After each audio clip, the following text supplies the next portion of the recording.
د تجوید په قاعده کې ګلانو تاسې لام جلاله زده کړئ چې لام جلاله څه ته ویل کېږي. لام جلاله عبارت لفظ د الله د کلام نه دی، کم چې د الله په نوم کې راځي دغه لام ته لام جلاله ویل کېږي. نوموړی لام چې دی یا لفظ د الله چې دی دا درې حالتونه لري. که چېرته د لام جلاله یا دغه لفظ د الله په کلام کې چې کوم لام دی یا لفظ د الله نه ما قبل یعنی مخکې زور یا فتحه وه نو دا ډک ویل کېږي. لکه مثال په ډول ان الله معنا، ان الله وملائکته، همداسې ډیر مثالونه. خو دغه نون ګورئ تاسې په زور لري، ما قبل د الله د لفظ نه مخکې نون دی او بیا زور لري، دا ډک ویل کېږي. ان الله داسې نشئ ویلی ان الله، تش به نه وایي.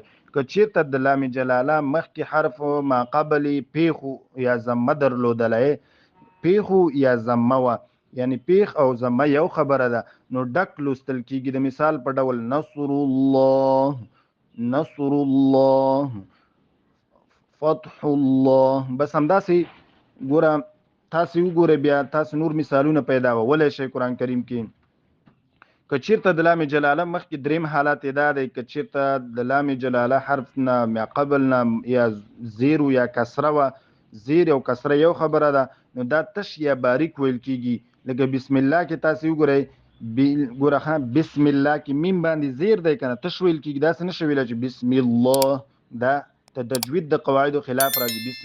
ګوره تش به وایي بسم الله الرحمن الرحیم، بسم الله یا بالله کې ګورئ ښه بسم الله او بالله دا راځي. تاسې بیا وګورئ که چېرته دغه درې حالتونه وو نو بس دغه تجوید قاعده نن تاسې سره زده کړئ. خوشحاله وخت ولرئ. خیر اوسئ.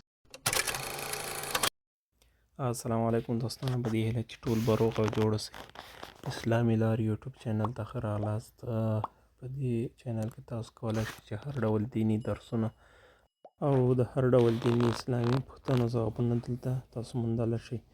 نو ملګره هیله ده چې تاسو دغه پوسټونه تر نور شیر کړئ تر څو ټول مسلمانان ترې مستفید شي او خپل ملګري دعوت کړئ تر څو په ثوابونو کې را سره شریک شي.